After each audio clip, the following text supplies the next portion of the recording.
Oh, that's hot. That's hot. Another year older, another year wiser. Unless you're YouTube. Or Dr. Kendo.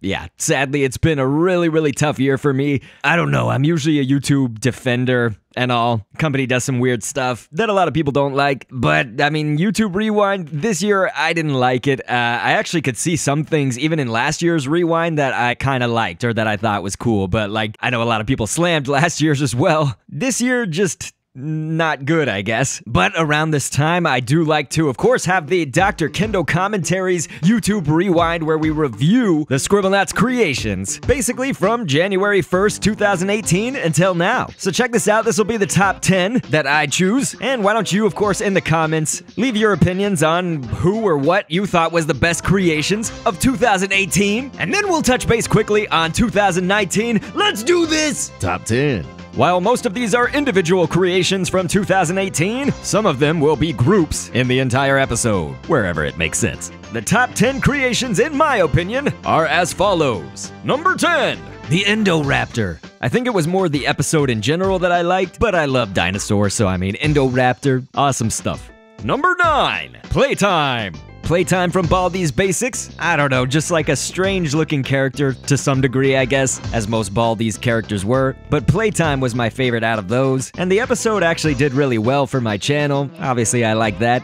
Number 8, Ugandan Knuckles. Do you know the way? I'm not gonna lie, I actually really like old memes. Like, I am the most undank person probably on YouTube. Like, I still love We Are Number One and the These Nuts guy and a whole bunch of old memes. Ugandan Knuckles, hilarious. Number 7, the Steven Universe Off Colors. This was kind of one of those episodes that I felt actually pushed the creative boundary, you know, like the Rutile twins especially. Those were the ones that I think people would assume, oh my god, how's he gonna create this? But we did it. So just kind of finding new ways to create in this game and just really complex and interesting designs. That's why I chose them at number 7.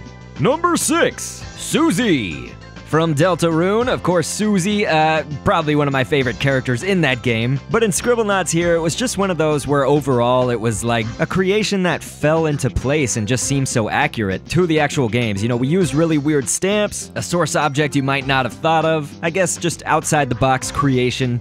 Number 5, Dark Samus. Dark Samus, aside from King K. Rool, is rapidly becoming one of my favorite characters in Smash Bros. Ultimate to use. But in Scribblenauts, that was one, again, that was just super accurate, but it was an opportunity for us to sort of maybe update our Samus design a little bit, but in the form of Dark Samus, and the episode had Momo in it. It was kind of just a funny episode to some degree, and a cool creation. Number 4, Luigi. Alright, just slowly over the years, I've been liking Luigi a lot more as a character in general. Not that I didn't like him before, but creating him in Scribblenauts after all these years, you know, we never had a Luigi, like, tutorial, specifically. We did show him off in the first Scribble Ventures, and some after that, and the creation was fun, it turned out well. Number 3, Brute Boris. When I think about, you know, FNAF, Bendy and the Ink Machine, and Baldi's Basics, FNAF is probably my favorite, but very close behind Bendy and the Ink Machine. I love how all the characters look in both of those franchises especially, and what they're all about. But Brute Boris, like, Boris is one of my tops, but the design for Brute Boris, I really enjoyed. And so translating it into the Scribblenauts Unlimited universe was just something really neat to see. It's a creation that had just a lot of complexities to it, and could have gone either way. I mean, the design looked great. Sorry if I'm sounding braggish or whatever. Number 2, Piper. Again, Bendy and the Ink Machine, but Piper was my favorite member of the Butcher Gang, and we had Cloudy Copter in that episode, which actually, Cloudy Copter I would put probably like at number 11 or 12 if this list had more in it, but Piper overall looks like it is meant to be in Scribblenauts Unlimited when we created it from our episode, and I hope you guys liked it as well. And the number 1 creation, as deemed by Dr. Kendo, is Venom.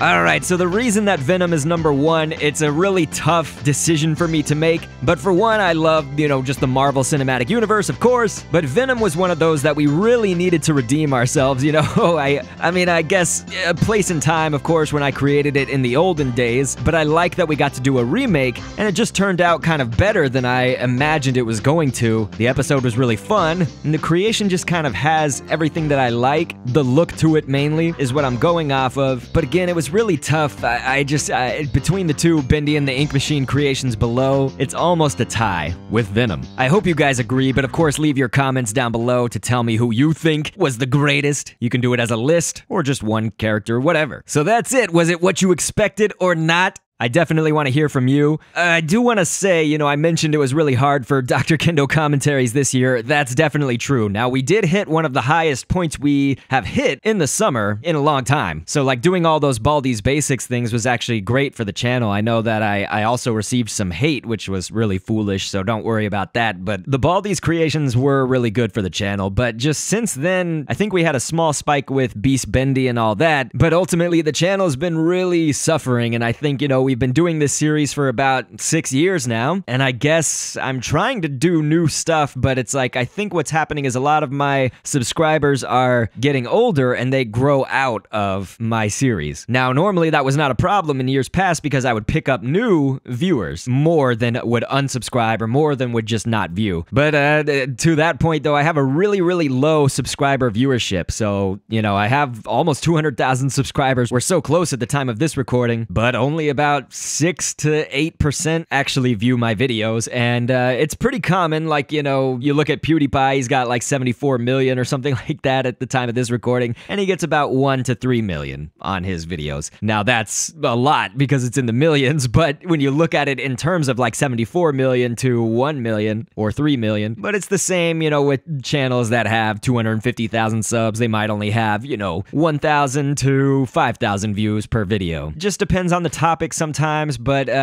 for me it's especially low, I would say, and I'm trying to figure out ways to make you guys more engaged with it, but I think I need to hear a little bit from you, so we are going to be starting a Discord server pretty soon here. We'll all be able to touch base, and I'll be able to, of course, review your Scribblenauts designs and share them actually in a video once a month. We'll kind of do that, and then I'm thinking about uploading a little bit more if I can handle it as speed creates or just other games like Move or Die and all that stuff, but something does kind of need to change. So if you guys do have ideas for what we can do with Scribblenauts to kind of keep it new and fresh, I really do need to hear those from you. Or if there's another creation game that you really wish that we created in, and I would need to see a lot of demand, because sometimes it's one person really wants, this one game or this one series, but we need a lot of people to want it. So feel free to, of course, look in the comments and see what other people have suggested. You can thumbs up their responses or, echo their ideas, but we need it, because I think the channel, I would say it's doing the worst this year than it has in a lot of recent years, and I know a lot of other channels are doing that as well on YouTube, so it's kind of a tough time to be on the platform. So please, I really need your feedback, I really do. But anyway, I really do love you, any of the subscribers who have stuck around, and so I will catch you guys on the next vid, and thanks for viewing. On the days when subscribers fly, I just pray you won't pass me by. On the days you're just dragging by,